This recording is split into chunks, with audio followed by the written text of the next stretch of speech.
여기서는 여러분들과 같이 이제 다차원 배열을 같이 한번 배워볼게요. 다차원이라고 하는 것은 2차원 이상이겠죠. 그렇죠? 2차원 이상. 배열을 이제 다차원 배열이라고 하고요.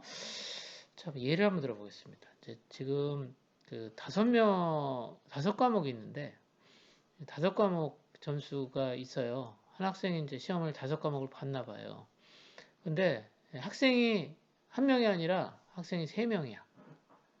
그러면 아까 했던 것처럼 이 과목이 그 5개의 과목들을 시험 본 학생들이 몇 명 있겠어요?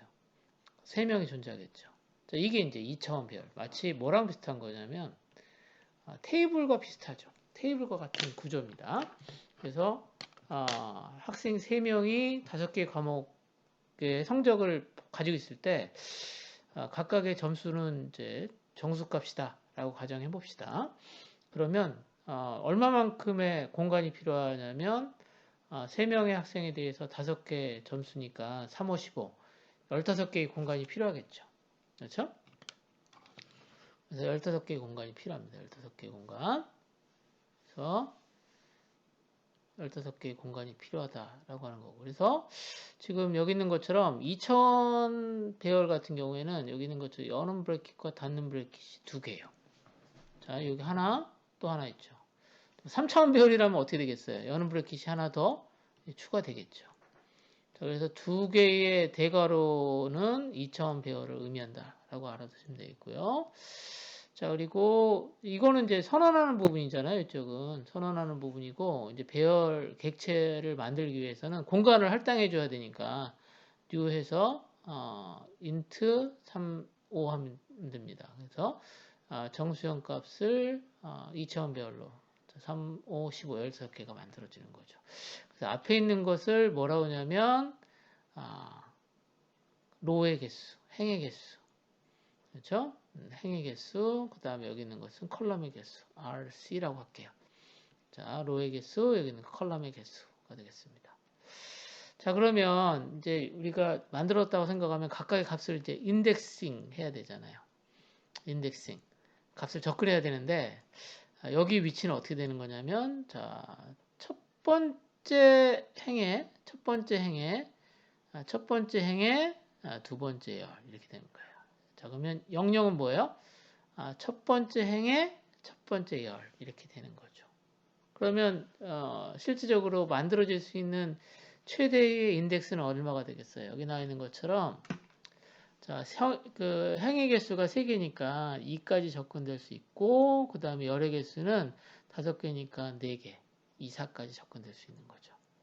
자, 그래서 이제 내가 스코어 한 다음에 스코어스 한 다음에 자, 이렇게 1, 2 하면 어떤 걸 의미하는 거죠? 여기 있는 값을 내가 접근하겠다. 그럼 이렇게 지정해 주시면 됩니다. 자, 그래서 첫 번째 인덱스는 행번호, 두 번째 인덱스는 열번호다라고 하는 겁니다. 일단 여러분들과 같이 이제 2차원 배열에 대해서 같이 한번 살펴봤어요. 자, 이제 2차원 배열에다 값을 넣어줘야겠죠? 있는지 보면 이렇게 넣습니다.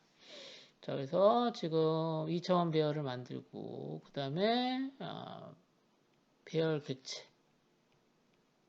객체를 참조할 수 있는 변수 만들고요. 해당되는 배열에는 첫 번째 사람, 두 번째 사람, 세 번째 사람의 성적을 넣습니다.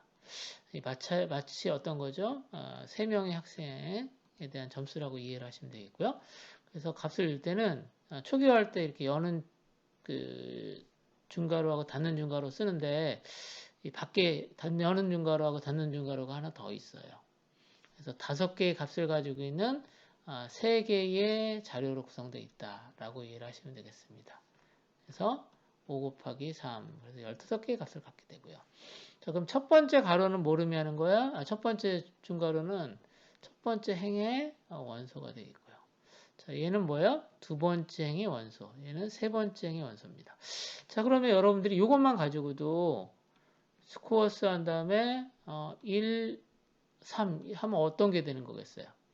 자, 얘가 0이니까 얘는 0번째고요. 자, 1번째면 얘가 되겠죠. 그 다음에 여기서 0, 1, 2, 3이니까 75가 되겠어요. 그렇죠? 자, 그래서 여러분들이 여기 있는 것은 여러분들이 이제 각자 프로그램을 좀 해보셔야 되는 거라서 자, 프로그램을 잠깐 볼게요. 이게 잘은 여러분들 이제 개념적인 것을 이해를 하셔야 되는데 지금 인터레스트니까 이게 이자율인 것 같아요. 이자. 여러분들 은행에 저금하면 이자 받잖아요. 그렇죠? 그래서 지금 하나, 둘, 셋, 넷. 그러니까 이게 분기별로 이자율이 달라지는 것 같아요. 이게 이제 변동금리라고 하죠. 그래서 지금 그 3년간 이게 첫 번째 연도, 이게 두 번째 연도, 하나 안 보이네. 그래서 세 번째 연도 세 개의 이제 이자율이 들어가 있어요. 자, 그러니까 전체적으로 보면 3개년도에 4분기니까 4, 12개의 값이 되겠죠. 그렇죠? 그 다음에 뭐 할 거냐면 지금 뭐 평균 이자율 같은 걸 구하고 싶은 거예요. 평균 이자율을 구하려면 각각의 1차년도, 2차년도, 3차년도의 합을 구해야 되겠죠. 그렇죠? 그래서 여기 있는 것처럼 자, 여기 보시면 포문 안에 다시 포문을 가지고 있습니다. 포문 안에 포문을 가지고 있어서 자, 여기 있는 것처럼 인터레스트의 랭스 하면 어떤 값이 구해지겠어요? 얘는 행의 개수가 여기 들어갑니다. 행의 개수. 그렇죠? 자, 행의 개수가 들어가고 있고요. 그 다음에 안에 들어가 있는 제2반복은 그러니까 이 행의 값이 바뀌죠. 어떻게 바뀌냐면 0에서 2까지 바뀌면서 해당되는 값들 하나씩 행별로. 자, 첫 번째 행에서 첫 번째 행에 뭐 j-값이 여기 있는 것처럼 0부터 3까지 증가되면서 값이 여기 저장되겠죠. 그러면 보시면 알겠지만 sum1은 3개의 값으로 구성되어 있겠죠. 그리고 이 첫 번째 sum1의 값은 여기는 첫 번째 첫 번째 로의 값이 합시되는 거고요. 얘는 뭐겠어요? 두 번째 행의 합이 들어가는 거고요. 자, 그래서 포문을 수행하게 되면 여기 있는 것처럼 그 각각 sum1의 값이 구해지고 그 다음에 모든 sum1의 값이 다시 sum2에 들어갑니다. 약간 복잡하네요. 그래서 각각 3차년도, 1차년도, 2차년도, 3차년도의 평균 이자하고 3차년도의 이자를 이렇게 구했습니다. 이게 중요한 건 뭐냐면 여기 있는 것처럼 2차원 배열을 사용하잖아요. 2차원 배열을 사용하면 기본적으로 어떻다? 2차원 배열을 사용하면 기본적으로 자료에 대한 접근을 위해서는 자, for가 중첩된다라고 하는 거예요. 중첩 포문들을 사용한다는 거죠. 왜 중첩 포문을 사용하냐면 배열 길이를 알잖아요, 우리가. 그렇죠? 그래서 이렇게 중첩 포문을 사용해서 지금 배열의 값들을 한번 접근해 봤습니다. 2차원 배열의 값을 접근했어요.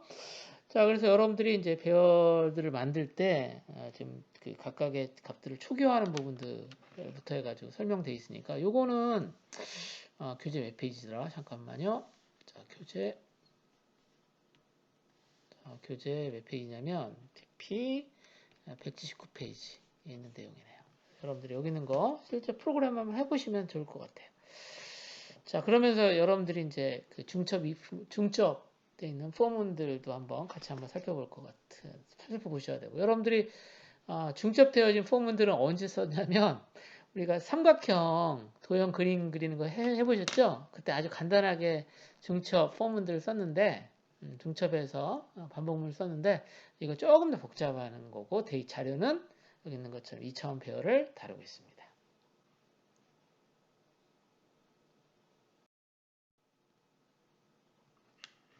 자, 이번에는 좀 재밌는 주제로 넘어갈게요. 여기 있는 것처럼 배열은 배열인데 앞에 뭐가 붙었죠? 동적, 다이나믹 하다는 거예요. 다이나믹하다라고 하는 거에 반대되는 개념은 뭘까요? 스태틱. 자, 정적입니다. 자, 여기 이 스태틱은 여러분들이 좀 오해하시면 안 되는 게 스태틱 변수랑은 전혀 다른 개념이에요. 자, 그래서 배열 앞에 동적이 붙었다라고 하는 건 뭐냐면 우리가 배열을 만들 때 가장 조심해야 될 게 뭐죠? 배열의 크기를 정해주고 그 다음에 생성을 하잖아요. 그렇죠? 근데 좀 문제가 뭐냐면 내가 자료를 10개 담을지 100개 담을지 1000개 담을지 모르잖아요. 그렇죠? 그러면 대부분들 배열의 크기는 어떻게 정하죠? 작게 정하진 않죠. 배열의 크기는 좀 더 넉넉하게 정하는 경우가 많아요. 그렇죠? 그러다 보면 어떤 문제가 생기냐면 배열에 불필요한 공간을 미리 잡아놓으니까 낭비가 생길 수 있다는 거죠. 그렇죠? 그래서 내가 처리해야 될 배열의 개수가 고정되어 있지 않은 경우에는 특히나 여기 있는 것처럼 정적 배열을 사용하는 것보다도 동적으로 배열의 크기를 의지할 수 있도록 하는 형태의 배열을 사용하는 게 좋습니다. 근데 자바는 다행히도 그런 걸 할 수 있도록 여기 있는 것처럼 array list라고 하는 클래스를 제공합니다. 이게 클래스예요. 그렇죠? 그래서 얘는 배열하고 비슷한 배열 기능을 다 가지고 있어요. 그래서 여기 있는 것처럼 인덱스를 가지고 접근해요. 0, 1, 2, 3, 4 접근하는데, 자, 얘는 장점이 뭐냐면 얘가 배열의 크기가 고정되지 않고 크기가 가변적이라는 겁니다. 가변. 변화될 수 있다는 거죠. 이게 이제 동적 배열인데, 이거 사실은 실제 응용을 개발할 때는 많이 사용합니다. 그래서 크기가 고정되지 않은 경우가 많이 있을 경우에는 여기 있는 것처럼 어레이 리스트를 쓰는 거죠. 그래서 이제 어레이 리스트 같은 경우에는 이제 클래스 가지고 만들었으니까 얘는 당연히 객체가 되는 거고요. 그래서 객체를 참조할 수 있는 변수가 하나 필요하다라고 알아두시면 되겠습니다.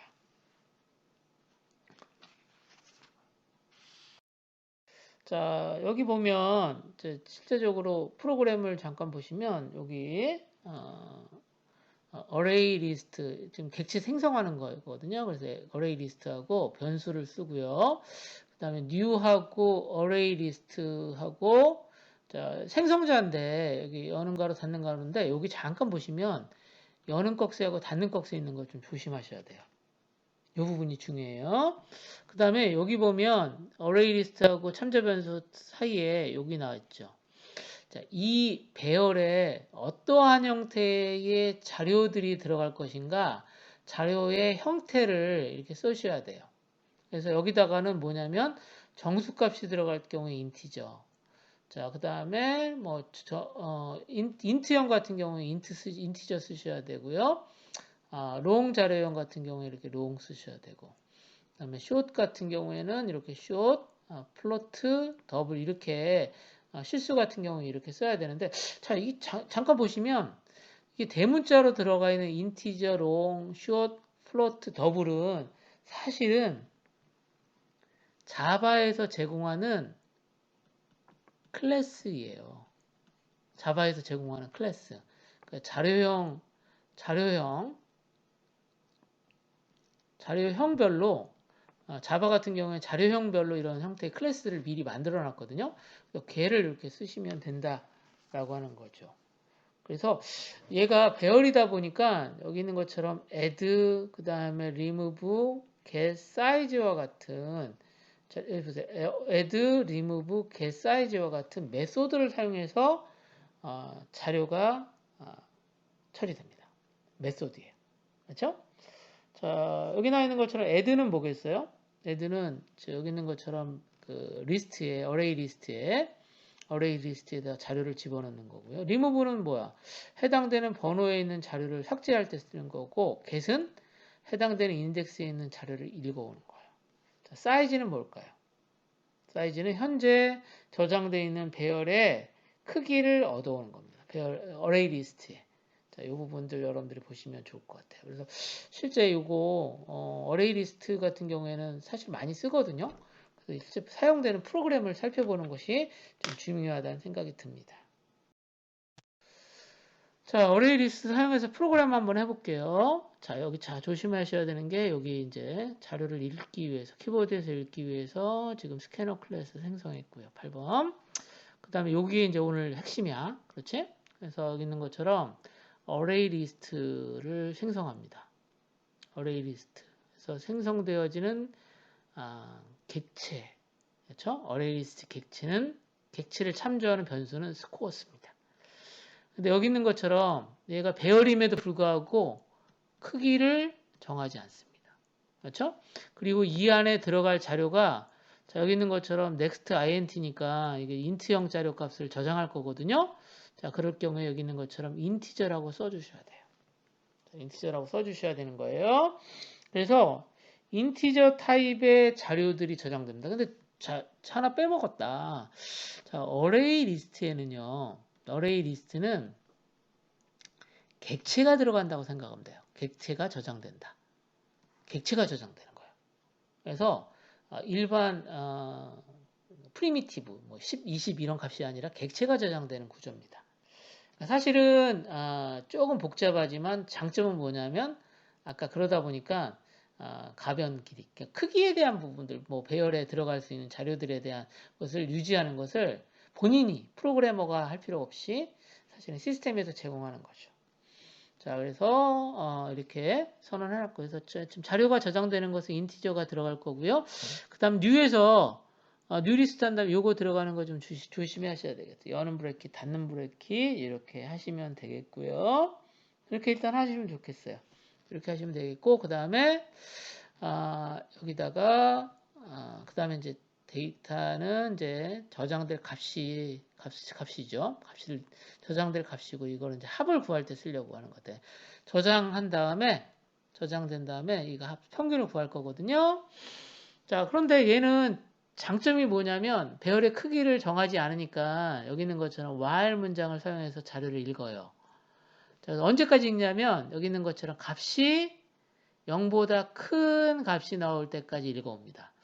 이게 성적인 것 같아요. 여러분들 마이너스 성적 받는 건 없잖아요. 그래서 0보다 작은 값이 들어가면 그때 add하는 것을 자, array 리스트에 저장하는 것을 멈춥니다. 자, 그리고 여기 폼은 뭐겠어요? 이제 값들을 하나씩 읽어와야 되겠죠? 그래서 그 배열 같은 경우는 랭스를 쓰는데 얘는 랭스를 쓰지 않고 사이즈를 씁니다. 메소드 이거 좀 조심하셔야 돼요. 이거 사이즈 사용해가지고 값을 하나씩 읽어와서 읽은 값을 썸에다가 계속 누적을 합니다. 그 다음에 여기 있는 것처럼 스코어스의 사이즈 값을 읽어서 얘를 썸으로 나누면 평균이 구해지겠죠? 이렇게 평균 구하는 것들 같이 한번 살펴봤습니다. 자, 이게 이제 사실은 이제 재밌는 것 중에 하나인데 이제 동적으로 배열을 생성해서 하는 프로그램들을 살펴보셨습니다. 자, 지금 바로 전에 보셨던 프로그램에서 딱 한 군데만 바뀐 게 있어요. 자, 어떤 부분이 바뀌었는지 한번 찾아보시면 좋을 것 같아요. 바로 앞에서 봤던 거랑 딱 한 부분만 차이가 있어요. 한 부분의 차이. 한 부분 차이가 있습니다. 차이점이 어디일까요? 찾아보세요. 자, 여기 있는 것처럼 프로그램은 아까 얘기했던 것처럼 마이너스 1이니까 0보다 작은 값이 들어오면 그때 add하는 걸 멈추거든요. 자, 여기 부분들 여기 차이가 전혀 없어요. 그렇죠? 근데 딱 한 군데 차이가 있는 것을 여러분들이 한번 찾아보시라는 건데 바로 어디냐면 여기입니다. 자, 바로 전에는 new 할 때 이렇게 브레이키 했었잖아요. 자, 근데 지금은 여기 있는 것처럼 자료형을 여기 딱 썼잖아요. 저장되어질 클래스의 이름을 쓴 거예요. 사실은 인티저가 클래스거든요. 클래스 명을 쓴 거거든요. 그래서 이게 의미하는 게 뭐냐면 생성할 때 만들어지는 공간들이 각각 자료를 저장할 수 있는 공간들이 어떤 게 들어갈지 정하지 않은 것이 요거예요. 근데 여기 있는 것처럼 이렇게 인티저라고 하는 걸 딱 쓰게 되면 이 안에 정수 값이 들어가는구나 라고 하는 것을 미리 정해주는 겁니다. 그래서 이렇게 여기랑 얘랑 지금 같은 값을 가져요. 그래서 제 생각에는 여러분들 이제 이렇게 하나만 써도 되겠지만 제 개인적인 생각인데 저장될 자료 형태가 객체 형태가 정해지면 그 해당된 클래스 이름을 쓰시라고 말씀드리는 겁니다.